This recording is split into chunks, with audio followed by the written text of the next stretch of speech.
Hello and welcome to YouTube's favorite comic book channel, Cartoonist Kayfabe. My name is Jim Rugg. I'm Ed Piscor. Before we dive into today's topic, I want to remind everybody that we will be at Heroes Con in the middle of June in North Carolina. Come out, say hello, wear your Cartoonist Kayfabe t-shirts and hats and gear. We love to see that. And just check out some comics. We're going to be digging into our comps and bringing a little bit of everything that we have. So if you're looking for any rarities, anything new, check us out at Heroes. Also want to remind everybody that the last Saturday in July is Cartoonist Kayfabe Comic Book Christmas in July. This is the second year that we're doing this. Take out your doubles, take out your comps, your free comic book day books, just some good comics, whatever you think, and put them in your local lending libraries, those little libraries that our neighborhoods all seem to have. We did it last year. We invite you to take pictures of those cool little libraries with some comic books in them and share them on social media. Thousands of pics showed up last year. I think it was a good success. Let's make some new comic book readers. We know that people go to those little lending libraries to find something to read. Let's put some good comic books in there. And who knows, maybe we'll grow some new readers that way. All right, Ed, we've been talking about this as an episode for a while. We're going to look at Nick Manabat's Cybernary. This is one of the early Image releases. This was on the back, packaged as like a flip book with Deathblow, Jim Lee's Deathblow. I was so excited for Deathblow. It was that Frank Miller style Jim Lee art. I think we've looked at this in another video, so you can check out Deathblow if you're not familiar with it. By the time I finished this comic, I had no care about Deathblow anymore, but I was a Nick Manabat Cybernary fan. You are not the only one, man. Like when I was still in middle school when this stuff came out, and there were the speculator kids, that had those I remember seeing those binder, like 3-ring binders with sleeves that you could put comics in, and the football jocks fucking would even collect this shit, thinking that they're going to put themselves through school, and a lot of people were on that same tip. Were like, yeah, it's a flip book, but this Cybernary, first off, great name. Yes. For the 90s, for the mid-90s and shit, great name. And this high contrast artwork, it as like a comic, it's it doesn't flow like a comic. Like the success of the art is in the obscurity. You gotta stare at it for a while to even understand what anything is, and then as it starts to unfold before your eyes, you're like, this dude is a fucking ruler, man. It's amazing, especially for a young guy. I think this represents the bulk of his published work. He did a couple of, I guess you call them pinups or file type things for Wetworks Sourcebook that were done after this. And he kind of opens up his style. We often talk about outlaw comics, and one characteristic is how much ink is on there. Load that stuff up with ink. And that's what he's doing. And, some of the stuff that, these covers, I think you see a little bit of maybe a Sam Keith. Simon Bisley was a guy, I think, that was an influence. But it was just really hardcore stuff. As somebody who was drawing in his notebooks and copying this stuff, this was very exciting to me. Yeah, I think he was a part of the kind of Filipino school. And there would be lots of black and lighting and shadow and lots of the work that comes out of that camp. Yes. So you could see that stuff in there. And the other piece of this creative team is Steve Gerber is your writer on this. And there have been interviews with him because Cybernary gets an ongoing after this, but Gerber talks about just how excited he was by Nick Manabat's artwork. Yeah, unbelievable. I don't think it's a successful comic to read, but just page after page of this kind of stuff. This kid had such an imagination that was perfect for the zeitgeist. He knew exactly the things that need to be in an exciting mid-90s comic. Yeah, Joe Chiodo is doing colors, and there's a Wildstorm Facebook group that I joined this week in search of an artist edition of this, nice. Which the Facebook group produced, amongst itself. But they also assembled the color guides. So there's a big post with all these color guides where you see they're painted, man. They're beautiful. Yeah. Those color guides are phenomenal. And unfortunately, I think it's a little dark, but you can still get some sense of it. And even from the beginning, I feel like as a page, that's a great layout with the eye in the middle that kind of pulls you right through, right, because it's so busy in places. Any kind of guidance you can get or negative space, having these characters not overlap, for example, is a really good choice, because all that black, you wouldn't even be able to pick out how many figures were there if he didn't figure out, let's separate them, and in black and white, it really pops. And with all this stuff that you said, there are ones where it is just a smorgasbord.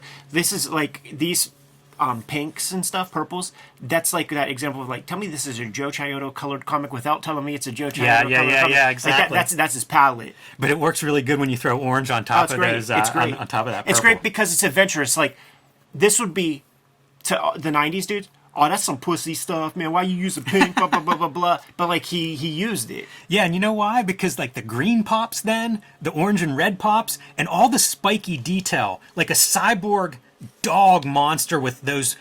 I was thinking of Robert Williams with the teeth where they're almost metallic. Right. It's so cool. And then you get your big money shots, right? Like she's shooting that thing right in the mouth, blood splattering, ink splattering all over that page, and fighting these like green cyborg nightmare monsters. It's cyberpunk, you know? It's so cyberpunk. Yeah, there's H.R. Giger built into the aesthetics here. And we aren't getting any answers in the beginning. It's just this action-packed, like, nightmarish cyborg monsters versus this hot chick, you know, scantily clad, wearing like Red Sonja's leftover armor, but with some cybernetic augmentation as part of it. Even the ads are kind of fitting. Yeah, totally. Complimentary as we go through here. But the action shots look good. Like, this was a talent that from a very young age was sharp. Look at the reflection in the knife blade. Yeah, the separator's doing a little work there to separate the stuff. It's really sharp stuff from a young talent. You know, the kid outshined Jim Lee. Yes. Yeah, killed it on this one. And in the end, she's blown up, and then these scavengers find her, and we see like the teardrop. Joint, man. yeah, it is funny. That is like little kid shit. Reminds me of Chud. You know, like these guys coming up from underground, and they're all in shadows. So it's scavengers that are picking her up. That's going to continue on as we get into issue number 2 here. Man, those covers are sweet. And you can see. Basically the credits that we mentioned. Jim Lee is your co-creator on this. Not a flip book. I was thinking those were flipped, but I guess not. It's just a backup. Yeah, and what that means is that when it becomes a movie, Jim Lee gets to make all the money, and Nick Manabat and his family get nothing. Yeah. A very young artist, too, at this point. Like, he was born in 72, and this is a 93, 94 publication, so you figure, like, he's 20-ish or so whenever he's drawing this. Yeah, like, this, we need that in black and white. Yes. You know, it's so high contrast, so like it's outsider comics, man. Like he ain't worrying about storytelling. It is outsider, and the attention to lighting is so good. It's so dramatic. This is stuff that, you know, in a lot of ways you don't see this in today's comics, where like the inker or the penciler is putting in that degree of lighting. Here's the thing, too, dude. Cartoonist Kayfabe is brought to you by the books that we make, but there's also a Patreon. King Kayfaber's on that Patreon. Get all of the videos before anybody else. Completely mitigates that Kayfabe effect, and they have access to our weekly stream where we create each of the episodes, completely removing the Kayfabe effect from existence for them. The videos are brought to you by the books that we make. You're looking at a good sample of our bibliography, but we have some additions to this, man. We never stop working. Jimmy's going to have Street Angel Princess of Poverty coming to you this summer. It is a companion piece to Street Angel Deadliest Girl Alive. It's different material. It's from Jim's pre-Image days, and you have both volumes. You're going to have all of the Street Angel content that Jimmy has created to date. I'm going to have forthcoming the Hip Hop Family Tree Omnibus is coming to you. Just got the cover proofs. Look at that. Look at that gleam. Look at that gleam. 504 pages. Look at the size of that spine. That's a lot of comics in that book. Comprises all 4 volumes of Hip Hop Family Tree. 140 pages of new material that has not been seen in any of the other volumes at this point. And I drew a bunch of new stuff for this comic. Also, there is a X-Men Grand Design trade paperback coming out that's going to have all 3 volumes of X-Men Grand Design comprised into 1 volume. It's a trade paperback coming to you in time for the holidays, just like the Hip Hop Family Tree Omnibus. And Red Room is my new series. Red Room Crypto Killers issue 1 is out in the wild, coming out on a monthly basis. Here's the cover for issue 2. Murder on the Dark Web for Fun and Profit is the name of the game. In Red Room Comics, there are 2 trade paperbacks of that out in the wild as we speak. Now that we're done paying the bills, back to the video. Crazy imagination. Like, to just make a comic or make a good drawing that's successful is one thing, but now you're designing incredible looking science fiction cop cars that look plausible and solid and have life to them. It's almost something I can imagine like Jeff Darrow drawing some of this stuff. Yeah. Not with all the black ink. Right. But with the kind of like wires coming off and a cop car that has like all kind of stuff excess. attached to it. Yeah, and like a moment like this, like that's real cinematic. It's good. You know, these kind of things, even in shadow, you know, you can infer what that is. And that's still like, you know, you at home can't make a spaceship look this cool in shadow.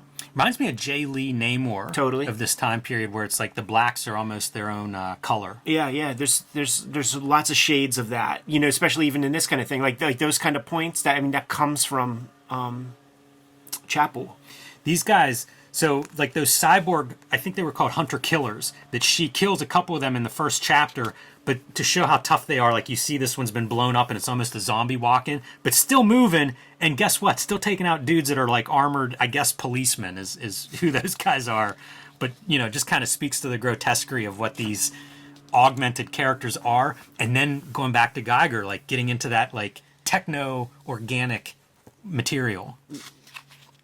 I need to see that page, man. I need to see that spread, dude, in real life. Who owns that?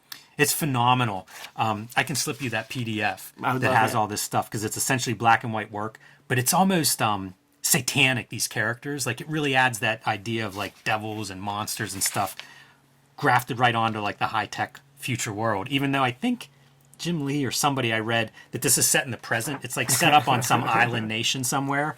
But it definitely has those qualities.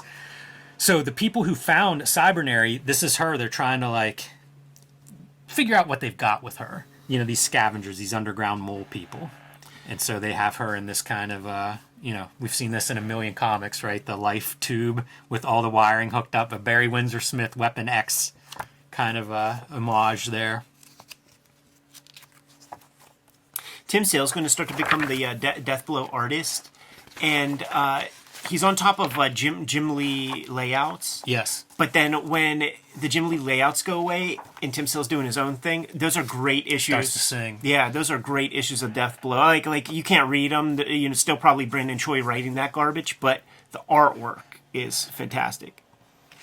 And this is some of the darker stuff, I think, color-wise. It's such a bummer that, you know, still learning that early coloring technique. But you get this stuff, right? Like, yeah. So one of these guys has hooked up his mind to hers to try to get inside. Shades of Donna Matrix in here, by the way.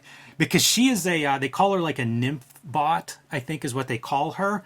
But obviously, she's been augmented to be able to fight. And again, Donna Matrix, you know, like programmed in some way that her mind is different. And so what we're going to get inside of her head is the flashback of how she got to this point. But I love this effect of like this guy who's his brain's being fried. How do you represent that? You know, it's a great eyeball and a real sense of like strain and explosion. But now we're back and could have been right out of Akira, this fight. Look at that thing, dude. How do you draw that kind of shit? Like this dude had massive talent in so many things. Yeah. I love the cyberpunk elements, you know, like that future truck that they're going to hijack in the middle of a future city. Totally. Like it has shades of like role-playing games, like with the design elements and stuff. There was a kind of cyberpunk role-playing game called Shadowrun, I think. That, you know, it's that Blade Runner kind of energy. This sequence, just these 2 pages, call to mind Dragon Chang, a future cyberpunk trucker, you know, and now he's taken over the truck. They're hijacking this truck that's full of weapons that they're going to deliver to this resistance group. And there's some questions about like, how did how was it, you got all this high-tech weaponry out of there? Well, it turns out there's a tracking device in there. So this is a setup. And that is a setup for a showdown. So here come our bad guys. That they could be Mad Max Fury Road. They could be any of those kind of like really almost straight to video VHS cover art. Imagine it being airbrushed and just all that stuff that was so cool looking and you couldn't deliver it anywhere except in drawings. Right.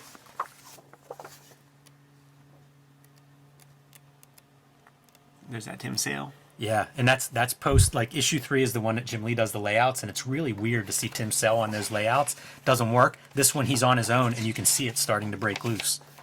It's pretty neat.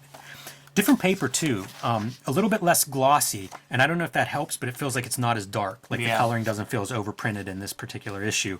And this is like early wave one of Image, so they're working out some of those issues. This guy, with paper. man, there's no way he'd be able to do like a full issue like each month or something. So you give him 4 or 5 pages to deliver this quality of work. It's incredible looking. It's so much is happening for a young artist to be able to have this level of depth. Because if you look, it gets smaller and smaller. We've got a figure back here that's about 1/4 of an inch, and you can make out the pants, the sleeves on his shirt, like layers on layers, Ed. Yeah, these guys were not shy. Like Stephen Platt as well.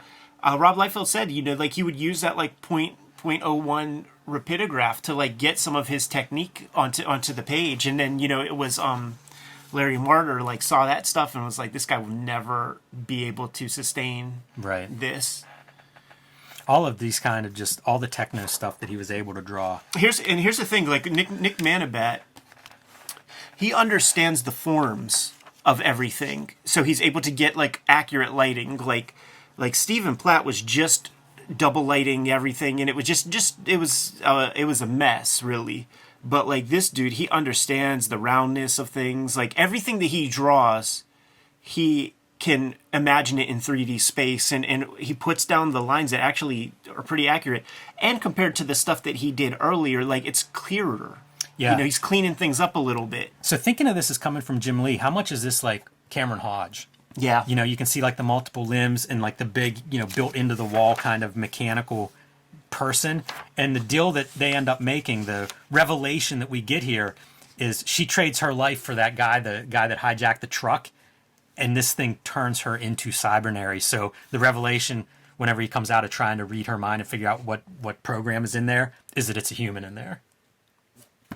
And that's the end of the setup. There's a Cybernary series that spins out, but some stuff happens between here and there.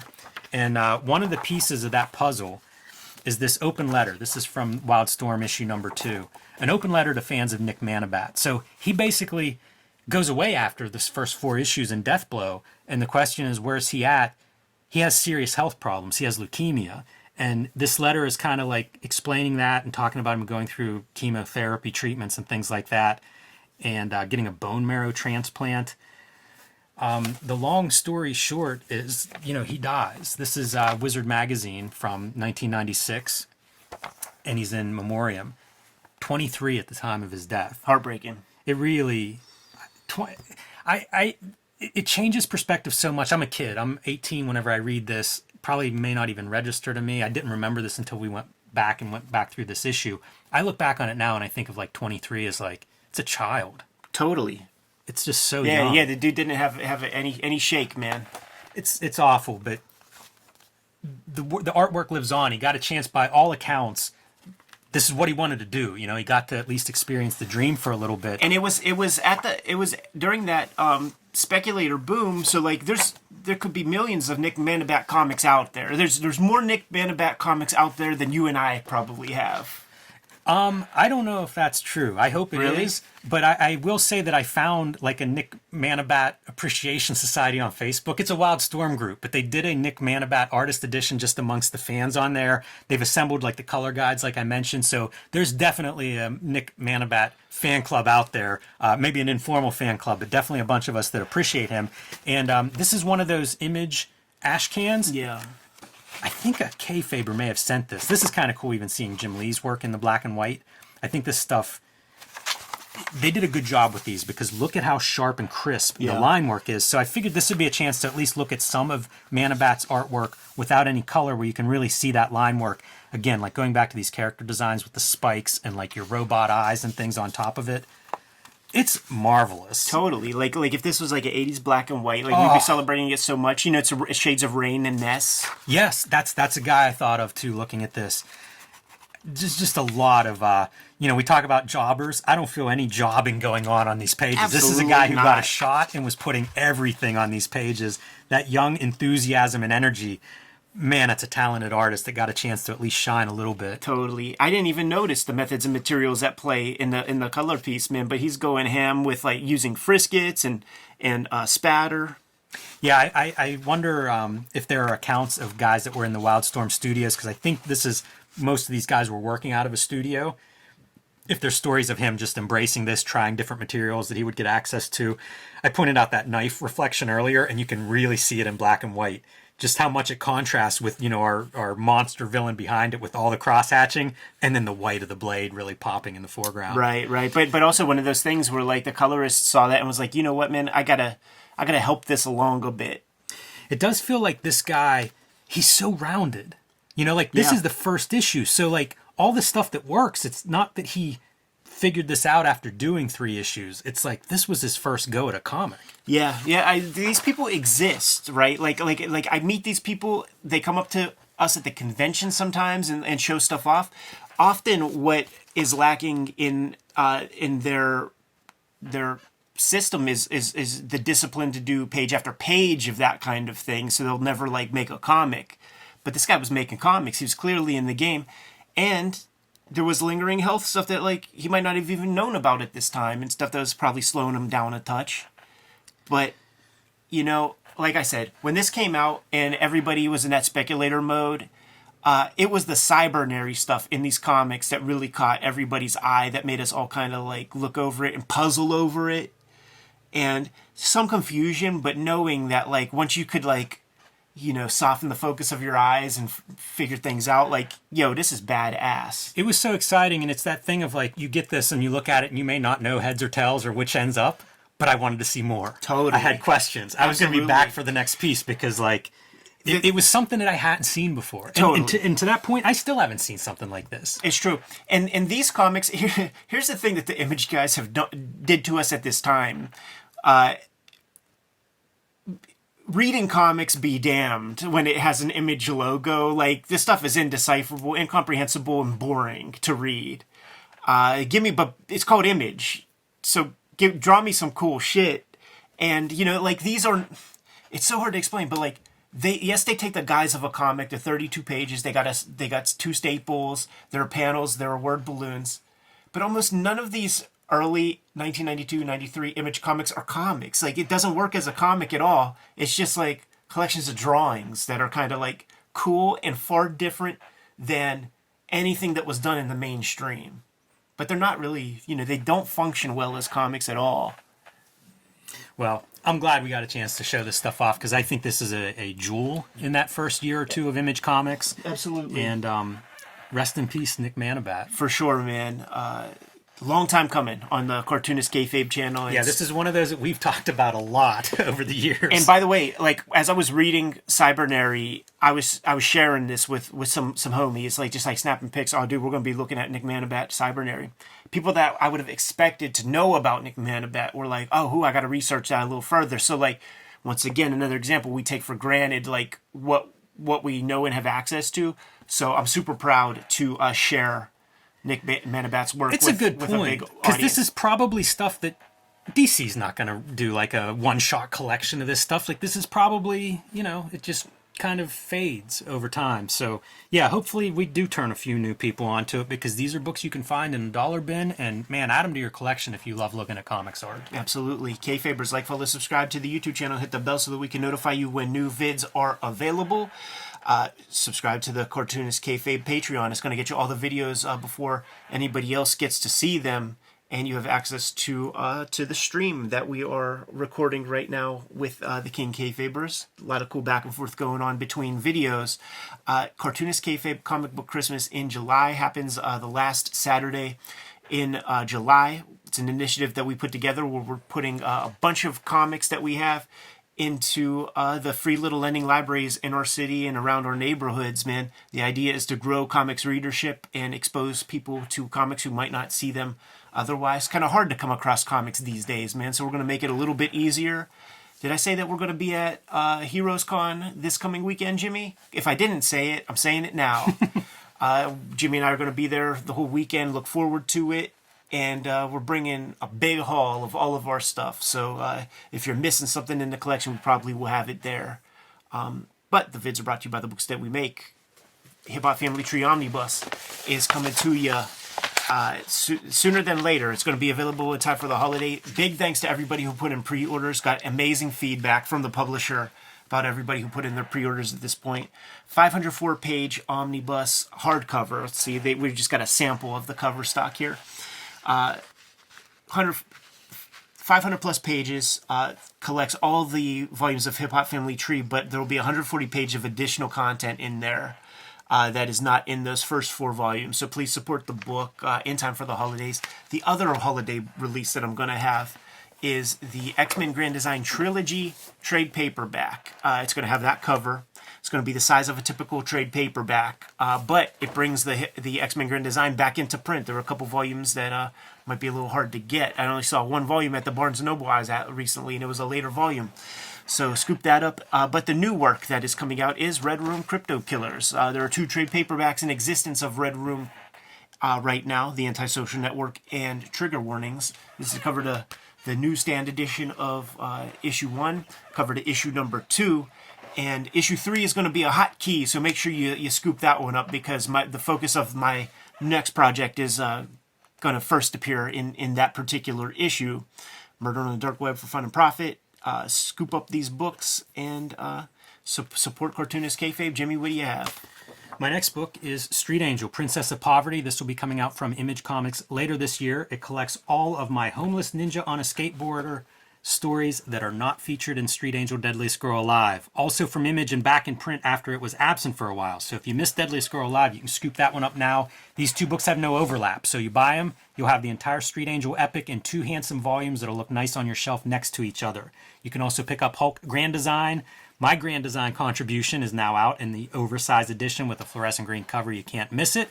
And The Plain Janes, the first young adult graphic novel, also available and back in print. And you can join me on patreon.com/JimRugg, where I have been serializing my latest comics. All great ways to support the Cartoonist Kayfabe channel, but there are more ways to support the Cartoonist Kayfabe channel. Jimmy, drop some science.